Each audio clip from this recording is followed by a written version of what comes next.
institutions from classroom learning to global impact.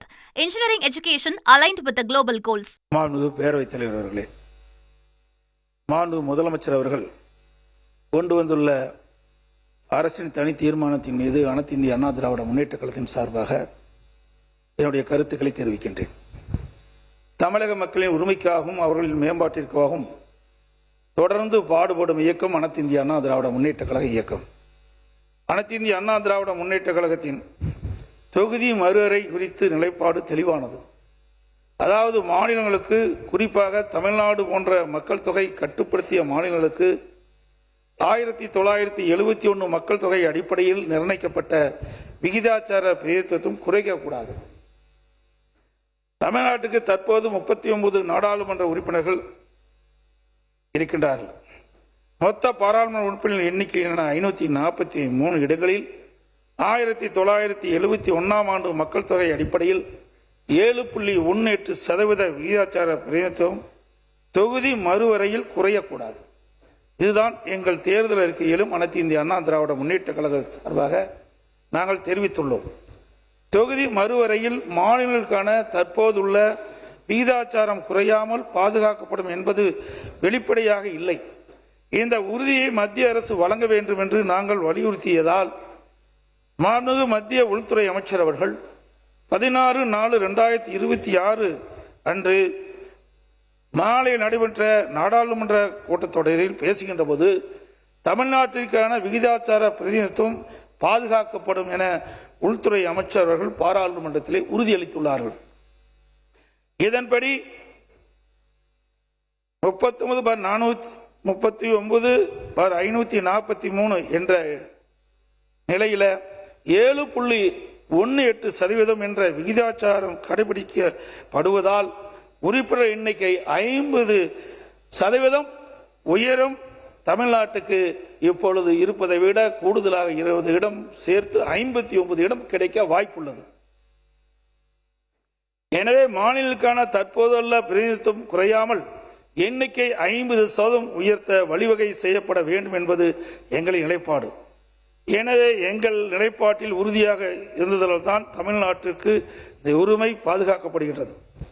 இன்று தமிழ்நாட்டில் பெரிய ஊராட்சிகள், எனக்கு முன்னாலே பேசியது போல பெரிய ஊராட்சிகள் நிர்வாக வசதியாக 2ஆக பிரிக்கப்படுகிறது.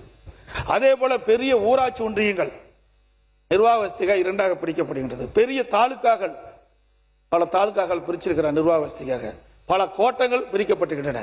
அதே போல பல தொகுதிகள் அடங்கிய பெரிய மாவட்டங்கள் நிர்வாக வசதியாக பிரிக்கப்பட்டுகின்றன.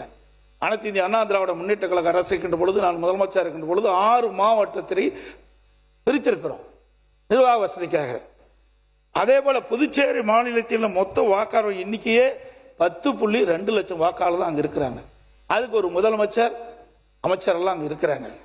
ஆனால் தமிழ்நாட்டில் புதுச்சேரி மாநிலத்தை விட அதிகமான வாக்காளர் எண்ணிக்கை கொண்ட பல மக்களவை தொகுதிகள் உள்ளன. உதாரணமாக ஸ்ரீபெரும்பூர் தொகுதி 20,20,388 வாக்காளர் இருக்கிறாங்க.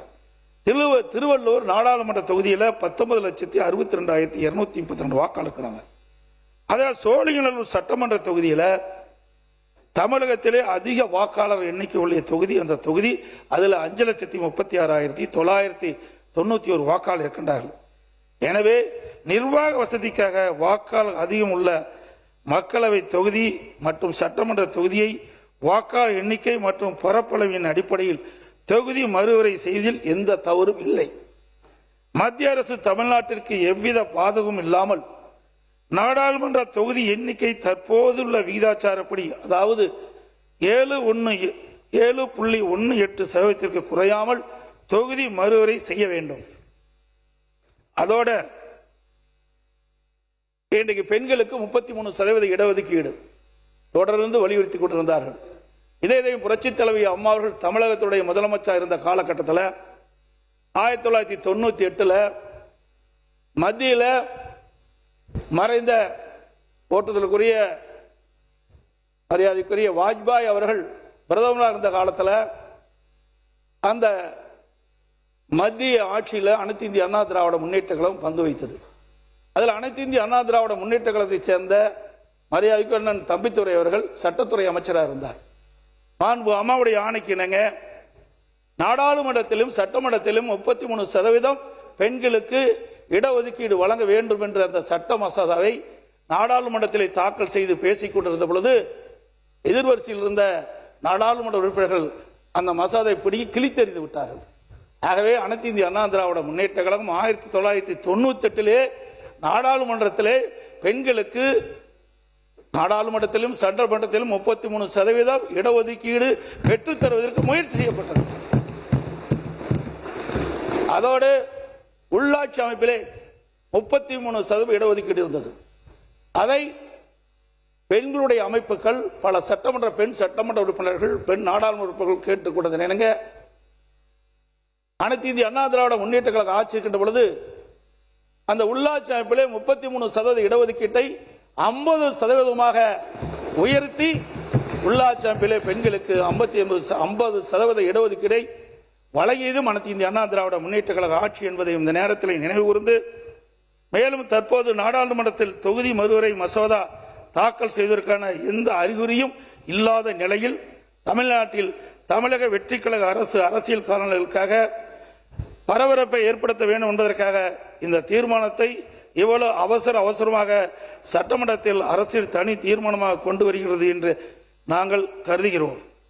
இந்த சூழ்நிலையில் மத்திய அரசு கொண்டு வரவுள்ள தொகுதி மறுவரையில் தமிழ்நாட்டிற்கு சாதகமாக உள்ளதா பாதகமாக உள்ளதா என்பது பற்றி எதுவுமே தெரியாத நிலையில் அரசியல் காரணங்களுக்காக தமிழக வெற்றி கழக அரசு கொண்டு வந்த இந்த தீர்மானத்தை அனைத்து இந்திய அண்ணா திராவிட முன்னேற்ற கழகம் எதிர்க்கின்றது. அதே நேரத்தில் இந்த தீர்மானத்தில் வர இருக்கும் மக்களவை பொதுத் தேர்தலிலும் அதன் பிறகு நடைபெற்ற சட்டமன்ற பொதுத் தேர்தலிலும் 1/3 தொகுதி ஒதுக்கீட்டு பலனை பெண்களுக்கு பெறுவதை உறுதி செய்ய வேண்டும் என்று அந்த தீர்மானத்தில் குறிப்பிட்டிருக்கின்றது.